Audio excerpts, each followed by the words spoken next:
आज हम पहले चैप्टर 5A जिसमें आता है 120A एंड 120B वो पढ़ेंगे। उसके बाद हम लोग पढ़ेंगे, आज वापस रिपीट करेंगे सेक्शन 118 से 120 तक। ओके, उसमें कुछ कन्फ्यूजन है कुछ स्टूडेंट्स को और उसमें कुछ क्लैरिफिकेशंस देने हैं।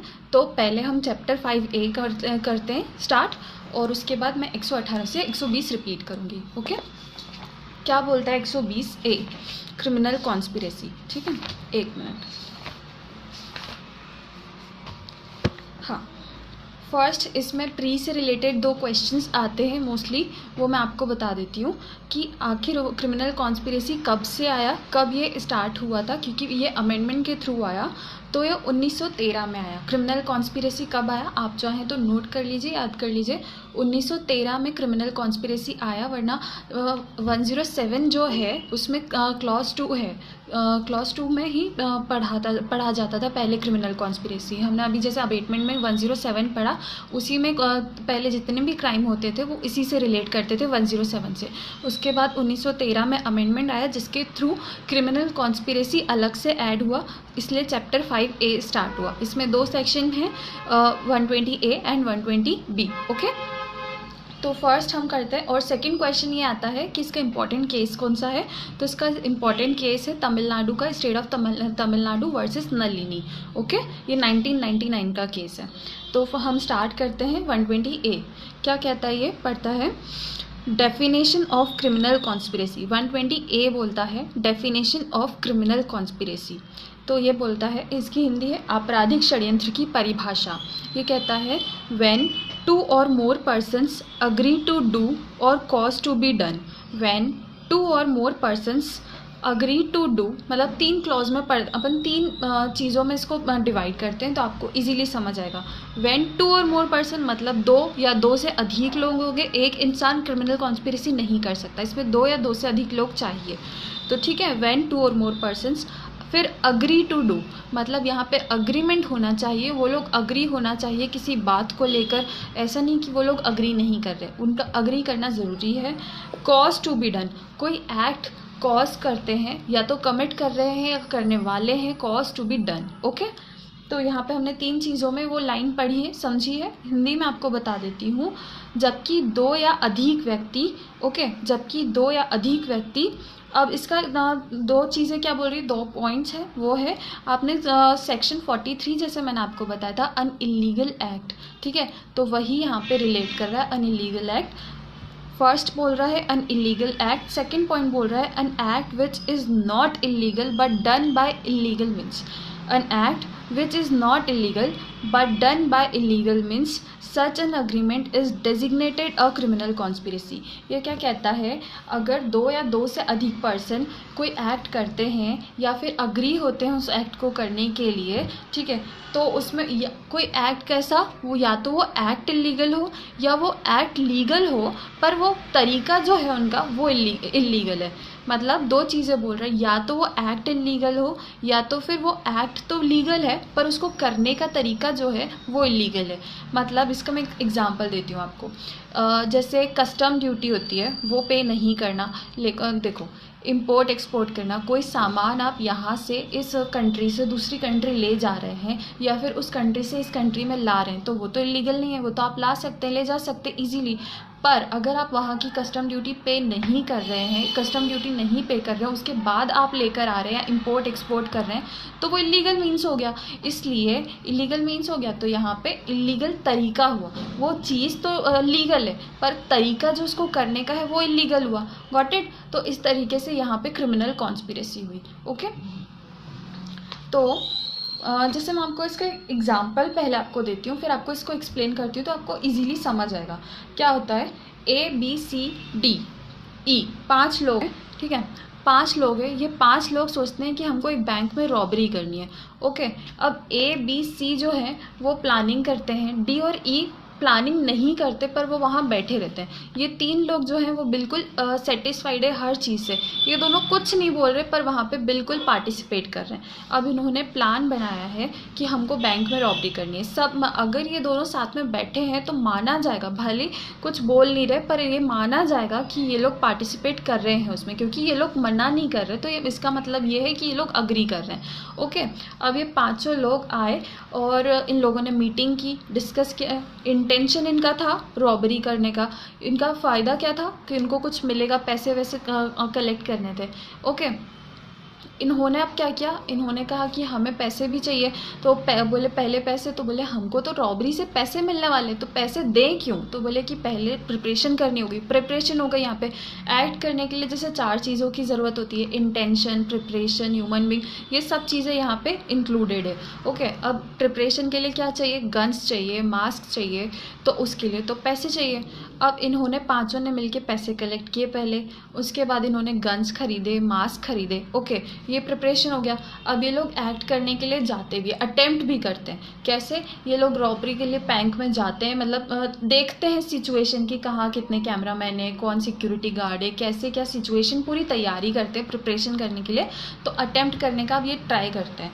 अब यहाँ पे क्या होता है, देखो 2 सिचुएशन हो सकती है। फर्स्ट, रॉबरी अटेम्प्ट कर ली इन लोगों ने, सेकंड रॉबरी कंप्लीट कर ली, मतलब रॉबरी अटेम्प्ट करी तो हो सकता है वो फेल भी हो जाए, दूसरी रॉबरी अटेम्प्ट भी हो गई। ओके, तो इन दोनों केसेस में क्रिमिनल कॉन्स्पिरेसी मानी ही जाएगी, क्योंकि क्रिमिनल कॉन्स्पिरेसी के लिए चाहिए या तो इलीगल एक्ट हो या तो फिर तरीका सही हो पर वो इलीगल तरीके से किया गया हो। ओके, तो यहाँ पे 2 चीज़ें हो गई है, तो इसलिए भले वो रॉबरी जो है वो अटेम्प्ट हो या तो फिर वो रॉबरी कंप्लीट ही हो गई, दोनों सिचुएशन में ये माना जाएगा कि क्रिमिनल कॉन्स्पिरेसी हो गई है, तो वो 5 लोग ऑफेंडर माने जाएंगे, वो 5 लोग गिल्टी हैं। ओके, तो इसके लिए उनको क्रिमिनल कॉन्स्पिरेसी की पनिशमेंट मिलेगी। अच्छा, क्रिमिनल कॉन्स्पिरेसी की पनिशमेंट कहाँ बताई गई है, वो बताई गई है 120B में। अभी हम 120A पढ़ रहे हैं, 120B में क्या बताई गई है पनिशमेंट। इसके लिए जो चीज़ रिक्वायरमेंट है क्रिमिनल कॉन्स्पिरेसी के लिए वो है इलीगल एक्ट, और वो इलीगल एक्ट कहाँ बताया गया है, सेक्शन 43 ऑफ IPC। ओके, हम लोग इसको पढ़ चुके हैं।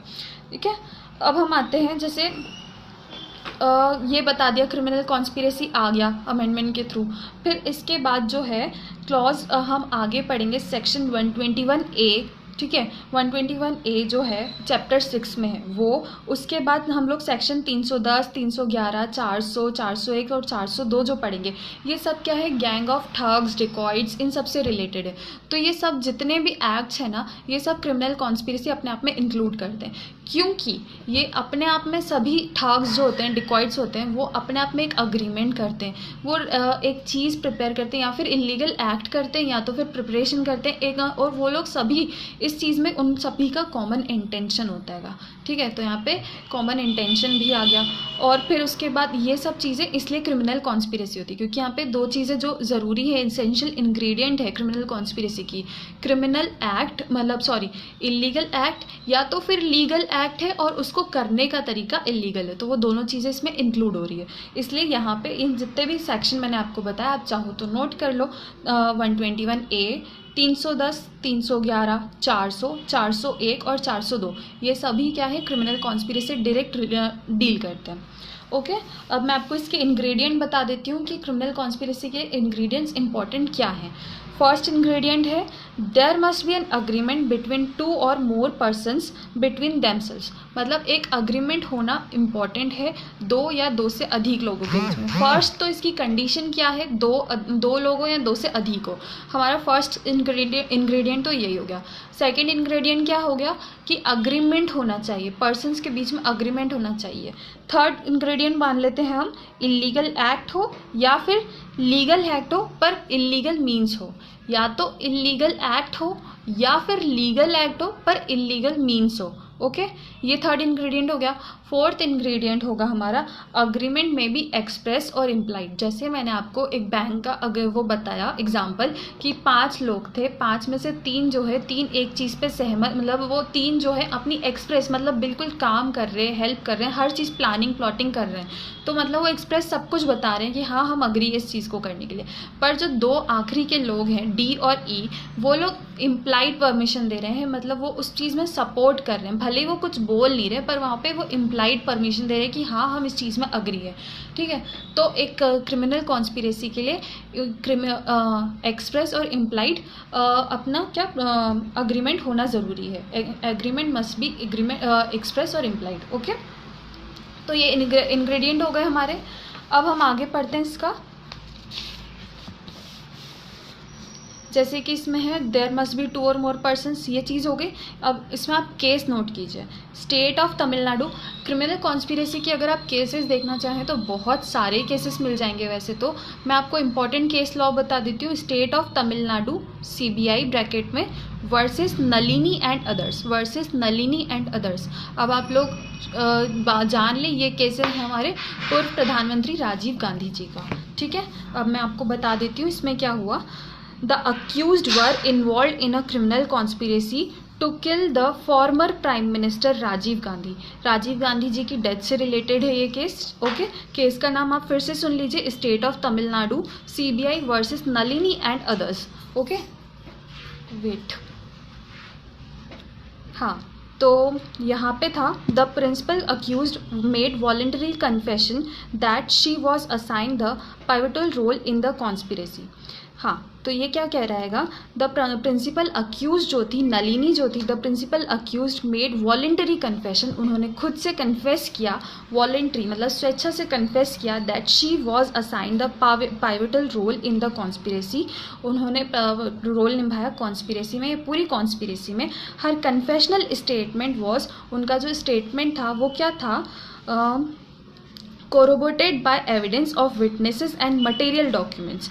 उनका confessional statement क्या था, corroborated by evidence of witnesses and material documents। Okay, फिर सुप्रीम कोर्ट ने इस केस में ये कहा कि therefore appeal the conviction of the accused under section 302 and 120B IPC। इसमें उनको पनिशमेंट किस में मिली, 302 और 120B IPC के तहत। Okay, another accused who brought power battery, जो दूसरा अक्यूज था वो क्या लाया था, power battery as in bomb की तरह। ठीक है, power battery for explosion of human bomb and knew that it was going to be use for the, और वो जानता था कि ये जो होगी इसका यूज़ क्या होगा, it was use for the purpose of causing explosion, was also convicted and sentenced under section 302 120B।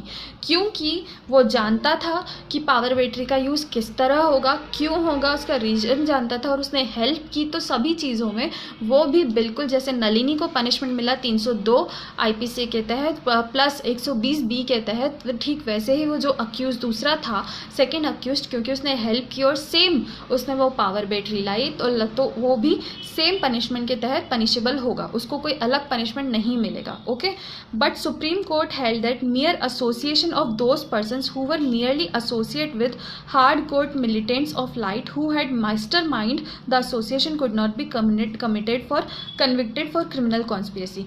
But जो भी एसोसिएट थे उस पूरे प्लान में, ठीक है, but militants of LTT who had masterminded the association could not be, पर उनमें से जो LTTE के लोग थे वो लोग भी कन्विक्टेड नहीं होंगे क्रिमिनल कॉन्स्पिरेसी की। बाकी जिसने पावर बैंक मतलब जो एक्सप्लोजन के लिए लाया बैटरी और जो नलिनी थी उनको 120B के तहत क्रिमिनल कॉन्स्पिरेसी के तहत पनिश किया जाएगा। ओके, यहाँ पे ये सेकेंड पॉइंट ख़त्म होता है। फिर होता है हमारा third point start. The agreement should be, the third ingredient जो है हमारा वो कहता है the agreement should be to commit an illegal act और an act which is legal by illegal means. तो हम थर्ड इंग्रेडिएंट पढ़ रहे हैं। थर्ड इंग्रेडिएंट कहता है the agreement should be to commit an illegal act और an act which is legal by illegal means. देखो ये तो पहले मैं आपको बता दूं कि आईपीसी के 43 सेक्शन में पढ़ाया गया है। ओके, इसका कहने का मतलब ये है an illegal act as defined in section 43 IPC means an act which is prohibited under the law. कोई भी एक्ट जो लॉ में प्रोहिबिटेड है वो इलीगल है। कोई भी एक्ट जो लॉ में प्रोहिबिटेड है, जिसको रोका गया है या पनिशेबल है, वो क्या है? इलीगल एक्ट है। ओके, एंड और which creates a basis for civil action, या कोई बेसिस क्रिएट करता है सिविल एक्शन लेने के लिए। कोई सिविल एक्शन लेने के लिए वो बेसिक या आधार तय कर देता है कोई एक्ट, तो वो एक्ट क्या कहलाता है? इलीगल। ओके, इलीगल एक्ट आपको समझ आया जैसा 43 में बताया गया है। या तो वो प्रोहिबिटेड हो लॉ के द्वारा, या तो फिर वो सिविल एक्शन लेने के लिए बेस तैयार कर दे वो एक्ट, तो वो फिर क्या है? सिविल एक्ट लेने के लिए बेस तैयार कर दे, तो वो इलीगल हो गया। ओके, अब यहाँ पे मैं आपको एक एग्जाम्पल पढ़ देती हूँ तो आपको समझ आ जाएगा। Combination of persons to agree to commit a breach of law constitutes the main substance of criminal conspiracy।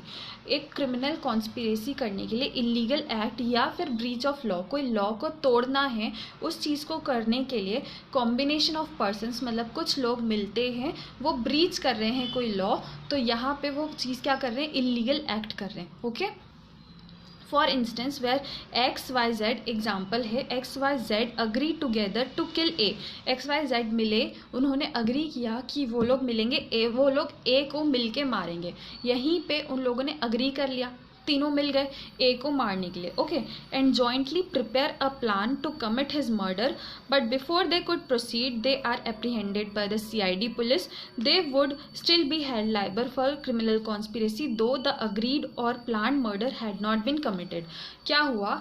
XYZ ने सोचा कि वो A को मार डालेंगे, किल कर देंगे, उसकी हत्या कर देंगे, पर यहाँ हुआ क्या कि वो जब कमिट करते, किल करते, मर्डर करते, उसके पहले ही CID ने उनको पकड़ लिया, उनका ऑफेंस कमिट नहीं हो पाया, फिर भी वो लोग क्रिमिनल कॉन्स्पिरेसी के लिए लायबल होंगे, क्योंकि उन लोगों ने प्लान कर लिया था, उन्होंने अग्रीमेंट कर लिया था। अग्रीमेंट हो गया मतलब वो लोग अग्री कर गए एक चीज़ पे, और वो प्रिपरेशन कर रहे हैं और वो करना चाह रहे हैं, होने वाला है, वो एक्ट हो सकता है, उसके चांसेस हैं। तो फिर भले वो एक्ट हुआ हो या नहीं हुआ, पर उन्होंने अग्री कर लिया उस चीज़ पे, तो ये क्रिमिनल कॉन्स्पिरेसी है, ये ऑफेंस है, और वो लोग पनिशेबल होंगे 120B के तहत। ओके, अब यहाँ पे एक और केस है, वो आप लोग सुन लीजिए। Nellai Ganeshan versus state. Nellai Ganeshan versus state, ये केस क्या कहता है? A businessman was in dire need of money for completing the construction of his theatre complex. जो बिजनेसमैन था एक, उसको पैसों की ज़रूरत थी, और उसको पैसों की ज़रूरत थी तो उसने अपने एक दोस्त को कहा कि मेरे को एक अपना थिएटर बनवाना है, जिसके कंस्ट्रक्शन के लिए मुझे पैसों की ज़रूरत है। फ्रेंड ने कहा कि मेरा एक दोस्त है जो तेरी बिल्कुल वो मतलब फाइनेंस करता है, पैसे देता है, तो वो तुम्हारी बिल्कुल मदद करेगा। Got it? तो यहाँ पे वो मदद के लिए उस बिजनेसमैन को ले गया। यहाँ पे क्या हुआ, आगे हम पढ़ते हैं। This was followed by several meetings. उनके बीच में सेवरल मीटिंग्स हुई between the businessman and the team of financer, in which documents were executed and money released in currency notes. फिर क्या हुआ, कुछ पेपर वर्क हुआ, उसके बाद जो करेंसी थी, जो पैसे थे, वो उस बिजनेसमैन को दिए गए। ओके, करेंसी नोट्स में थी, जो नोट चलते हैं उसमें थी, और वो इस बिजनेसमैन को दिए गए। Okay, next, which were found to be counterfeit, जो कि पता चला कि वो काउंटरफिट था। हमने पहले भी पढ़ा है 28 में, आईपीसी के 28 में काउंटरफिट पढ़ा है, यानी कि जाली नोट या कुछ जाली सेम होता है, पर वो जाली होता है, नकली होता है। ओके, तो वो चीज़ होती है काउंटरफिट, तो वो नोट जो थे वो जाली थे। Okay, each member of team, उस मेंबर का मतलब उस टीम का जो भी एज मेंबर था, पर्टिकुलर हर मेंबर जो है वो गिल्टी माना जाएगा, और offence of criminal conspiracy and cheating under section 420 and 120B, मतलब उनको 420 धारा 420 चीटिंग के तहत पनिश किया जाएगा, और 120B के तहत क्रिमिनल कॉन्स्पिरेसी के लिए। ओके, क्योंकि वो सभी ने पार्टिसिपेट किया, सभी एग्री कर रहे थे, सभी साथ मिलके वर्क कर रहे थे, इसलिए वो सभी क्रिमिनल कॉन्स्पिरेसी के तहत लायबल होंगे। ओके, गिल्टी होंगे। फोर्थ इंग्रेडिएंट पढ़ते हैं हमारा। फोर्थ इंग्रेडिएंट कहता है the act must have been done in furtherance of agreement, मतलब वही कि एक्ट जो है वो अग्रीमेंट के तहत होना चाहिए, अग्रीमेंट के बिना क्रिमिनल कॉन्स्पिरेसी नहीं मानी जाएगी कि कोई अग्री कर रहा है कोई नहीं कर रहा है, तो जो पर्सन अग्री करेगा वही इस चीज़ के तहत क्रिमिनल कॉन्स्पिरेसी में आएगा, वरना नहीं आएगा। ओके, फिर फिफ्थ इंग्रेडिएंट है inference of conspiracy. Inference of conspiracy क्या कहता है, there may be cases when direct evidence is not available about the offense but the facts and circumstances by themselves may be sufficient to draw an inference about the existence of criminal conspiracy। क्या हुआ, कई बार evidence मिलना मुश्किल होता है कि यहाँ पे क्रिमिनल कॉन्स्पिरेसी थी, यहाँ पे ये मिला, यहाँ पे ये नहीं मिला, तो क्या होगा, एविडेंस की जगह पे अब नहीं मिल रहा एविडेंस, कोर्ट को तो प्रूव करना है कि हाँ यहाँ पे क्रिमिनल कॉन्स्पिरेसी, तो क्या होगा, तो यहाँ पे सर्कमस्टांसेस देखे जाएंगे और सर्कमस्टांसेस में समझा जाएगा कि ये पर्सन इंक्लूड था या नहीं था क्रिमिनल कॉन्स्पिरेसी में। अगर वो पर्सन इंक्लूड था तो वो क्रिमिनल कॉन्स्पिरेसी के लिए लायबल होगा, फिर चाहे उसके लिए एविडेंस हो या ना हो। Got it?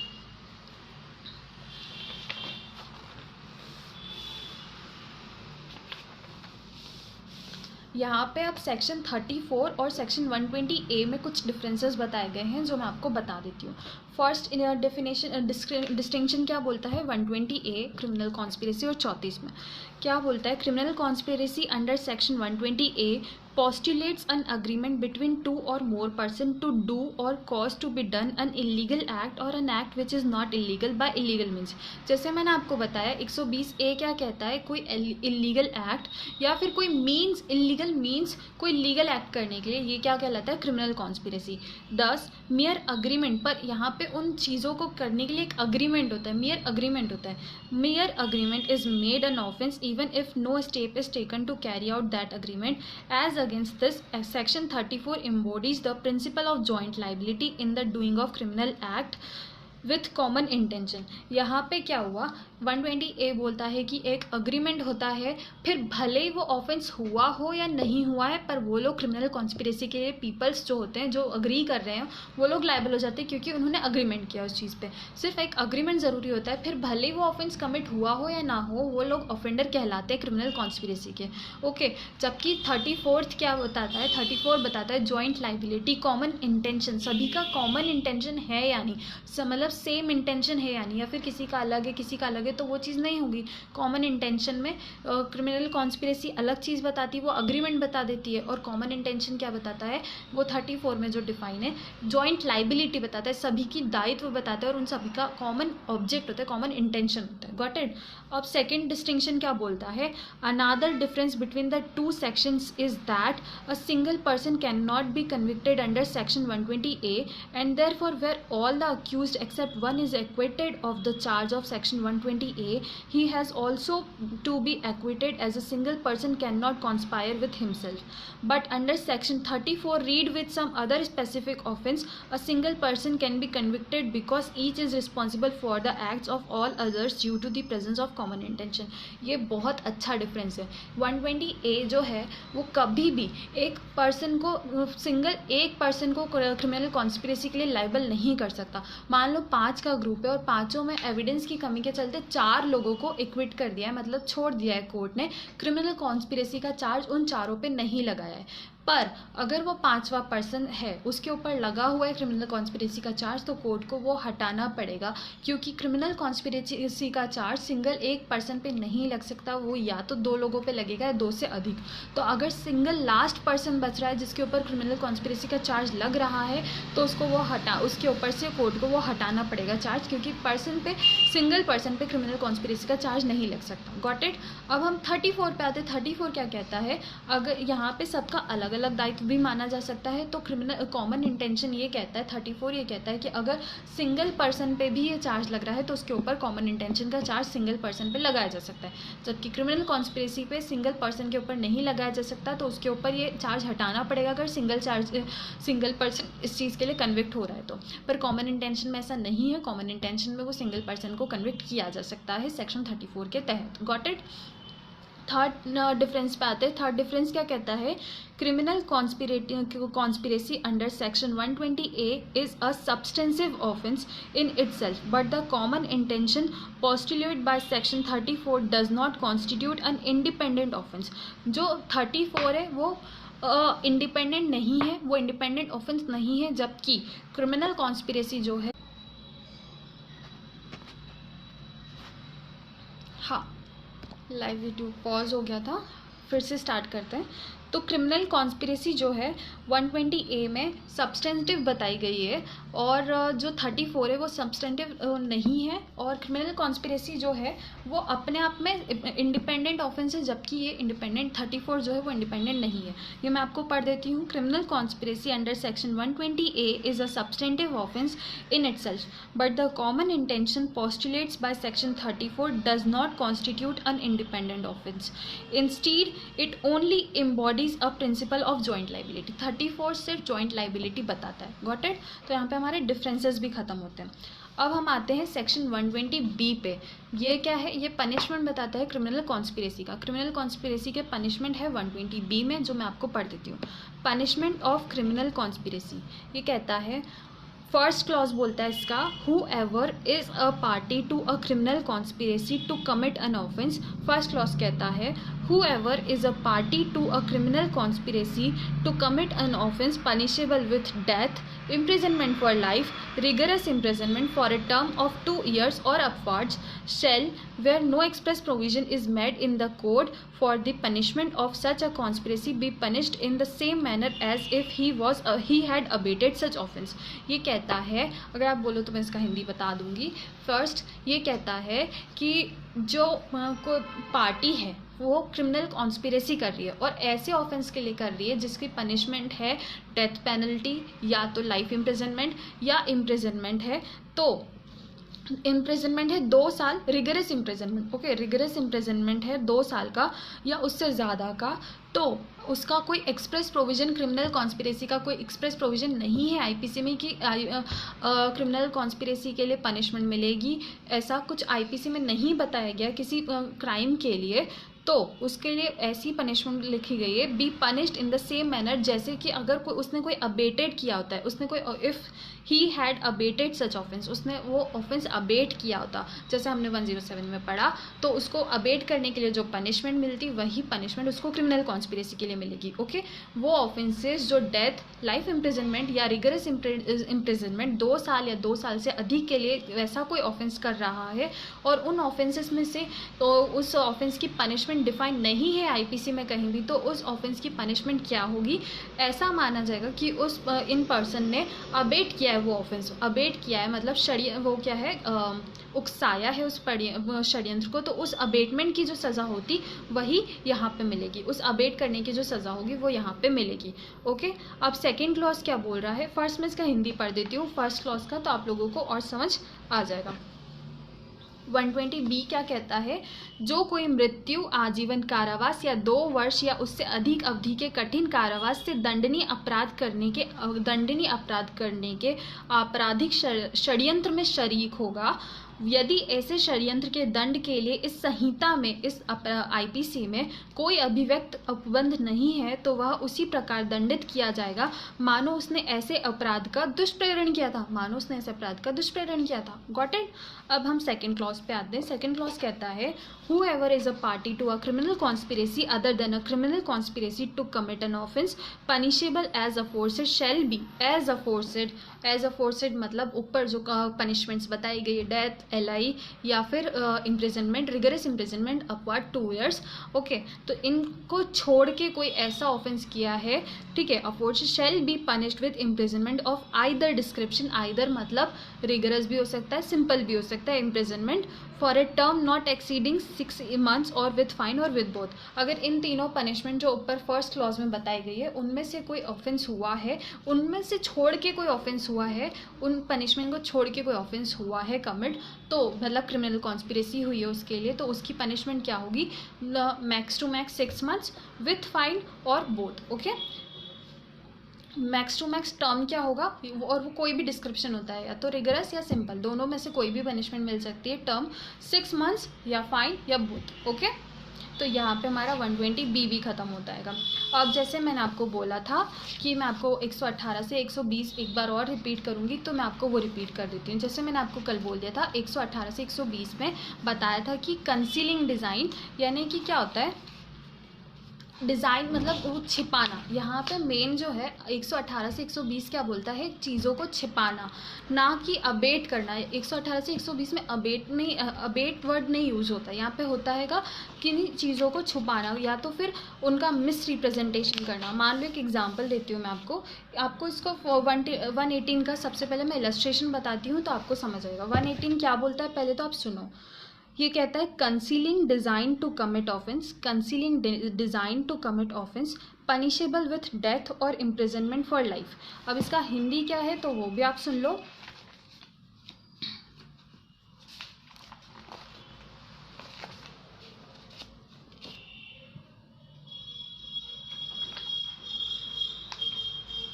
वेट, हाँ, इसका हिंदी कहता है मृत्यु या आजीवन कारावास से दंडनीय अपराध करने की परिकल्पना को छिपाना।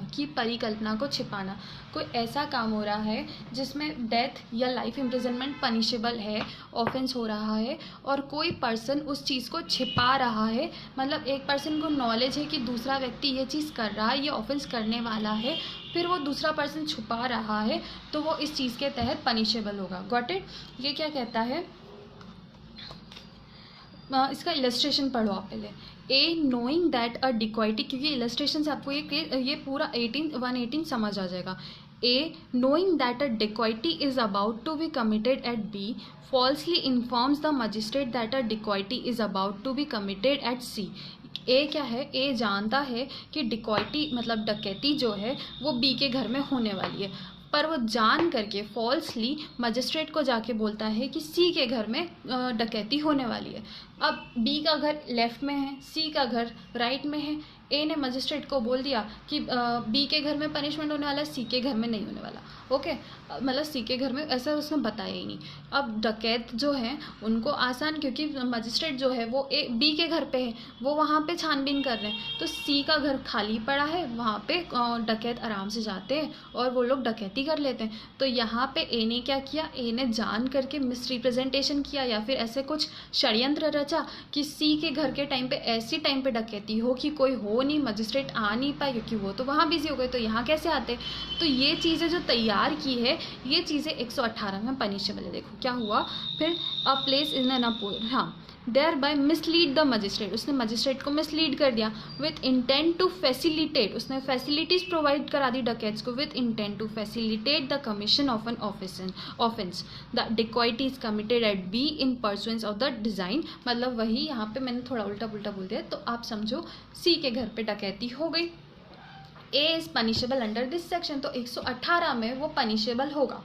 ओके, क्योंकि उसने क्या किया, अब मैं आपको 118 बोलती हूँ। 118 क्या बोल रहा है, whoever intending to facilitate or knowing it to be likely that he will thereby facilitate the commission of an offence punishable with death और इम्प्रिजनमेंट फॉर लाइफ।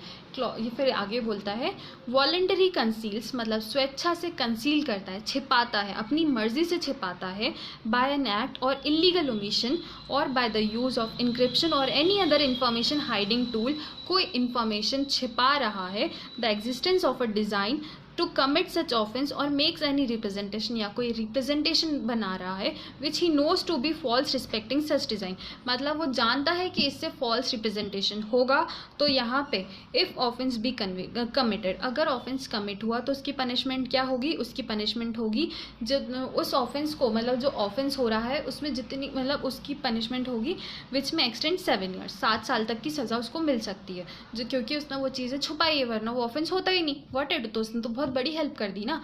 अब अगर ऑफेंस कमिट नहीं हुआ तो उसकी सज़ा क्या होगी, तो उसकी सज़ा होगी 3 साल तक और उसके साथ फाइन भी। ठीक है, 3 साल तक, अगर ऑफेंस कमिट नहीं हुआ तो 3 साल, हो गया तो 7 साल। ठीक है, ये हो गया हमारा 118। अब हम पढ़ते हैं 119। 119 क्या कहता है, अगर पब्लिक सर्वेंट है वो कुछ चीज़ें छुपा रहा है। मान लो पब्लिक सर्वेंट की तो ड्यूटी है, उसको तो अपना मतलब उसको अगर कोई वर्क इलीगल एक्ट या ओमिशन पता चलता है कि ये चीज़ें हो रही है तो उसको तो आके बताना चाहिए। पर पता चल रहा है कि वो पर्सन पब्लिक सर्वेंट जो है वो डकैत की हेल्प करने के लिए या फिर किसी की भी कोई इलीगल मीन्स की हेल्प करने के लिए वो चीज़ें छुपाता है या फैसिलिटीज़ प्रोवाइड कराता है, तो यहाँ पे पब्लिक सर्वेंट पनिशेबल होगा। ये क्या बोलता है 119, public servant concealing design to commit offence which it is his duty to prevent. उसकी ड्यूटी थी कि वो उस चीज़ों को रोके, ना कि छिपाए, पर उसने छिपाया। ठीक है, इसका हिंदी क्या है 119 का,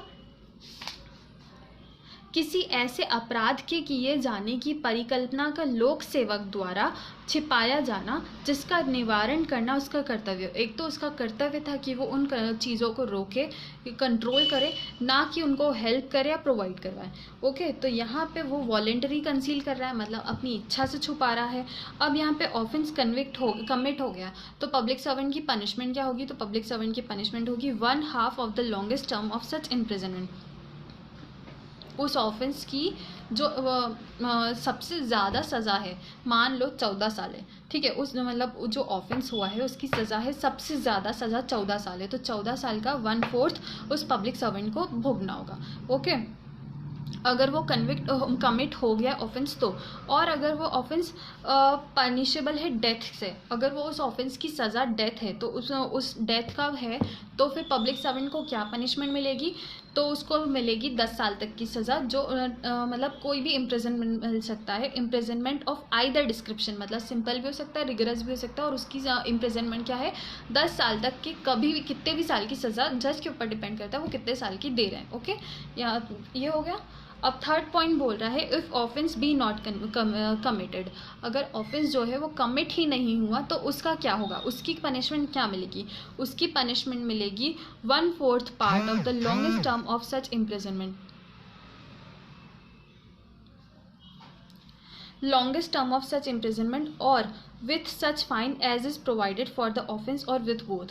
मतलब 1/4 पार्ट जो है longest term of imprisonment है वो मिलेगा, मतलब सबसे ज़्यादा सज़ा जो है imprisonment की उसका 1/4 पार्ट उसको भोगना होगा with fine और both।